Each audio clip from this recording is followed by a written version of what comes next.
In 1932, only one Chinese athlete participated in the Olympic Games in Los Angeles. He competed in two events, failing to win a medal in either of them.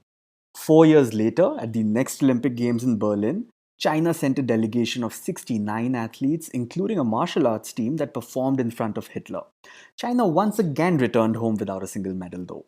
Fast forward to 2021.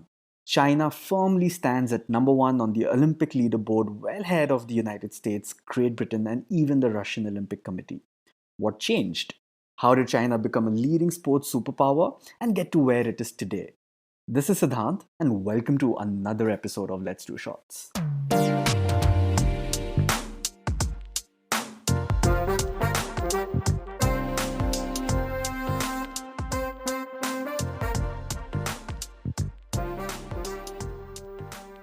Okay, there's no better way to say it, but China is kinda obsessed with gold medals. It's that kind of obsession that you usually hold interventions for.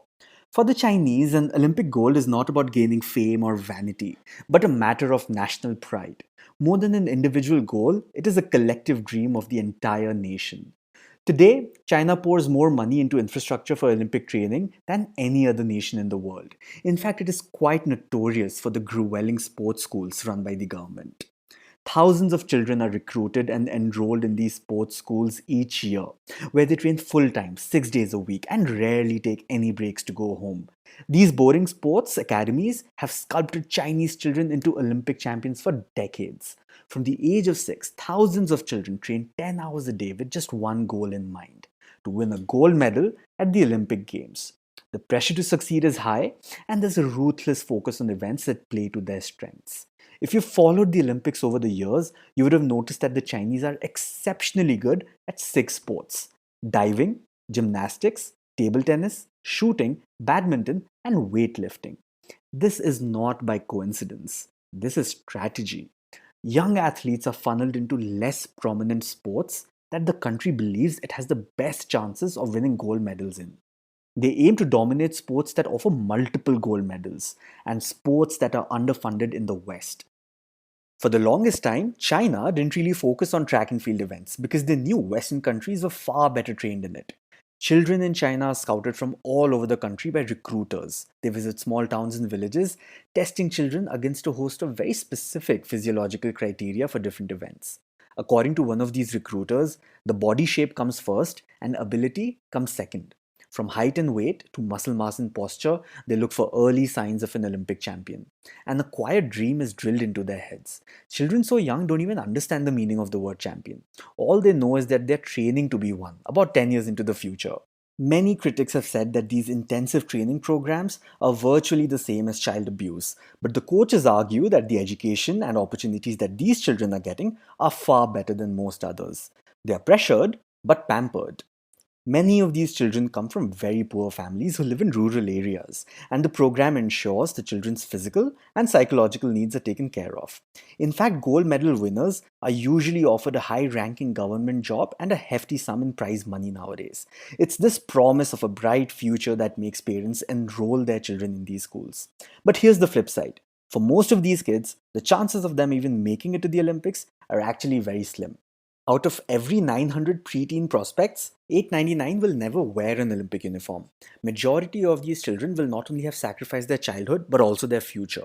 With no educational qualifications and no exposure to anything but one single sport, there isn't much they can do afterwards if they aren't able to make it to the Olympics, that is. There are countless stories of teen athletes who were forced to retire due to injuries and are now begging on the streets to make a living, coping with their shattered Olympic dreams. Eventually, student enrollments in these schools started to drop. Parents were genuinely concerned about their children. This forced China to reform their model and abandon the brutal practices that were part of it. They made schools raise academic standards to help prepare students for a life after sports. Earlier, children were taught only to chase gold medals. Literacy and education was secondary.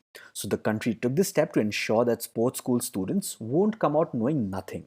While this reform is good, it still doesn't take the pressure off students to win. Attitudes, for the most part, still remain the same. When the now retired tennis star Li Na won the French Open in 2011, she spoke of playing tennis for herself. This offended many people back home and made them very angry. Li Na was the first Chinese player to win a Grand Slam, Yet, orders were issued to media companies in China to stop hyping her win because she said she did it for herself and not for her country. Oh, to be an individual in a communist state. At the London Olympics in 2012, when the weightlifter Wu Xingbao narrowly missed out on a gold, he sobbed before the camera and said, I feel ashamed to face my country and my team, even though he had just won a silver medal. Even today, at Tokyo 2020, anything less than a gold is being seen as athletes being unpatriotic by angry Chinese nationalists. When China's mixed doubles table tennis team lost the finals against Japan, they bowed in apology with tears in their eyes for failing their team and the nation. Once again, they just won a silver medal. While competition is healthy to an extent and gold medals do bring glory, such an unhealthy attitude not only harms the mental and emotional well being of athletes, but pretty much makes everyone absolutely hate the system. Sport is supposed to be a celebration of the human body and mind. The purpose of these championships is to bring people together. Call me boring, but true sporting spirit is not about winning or losing, but about participating.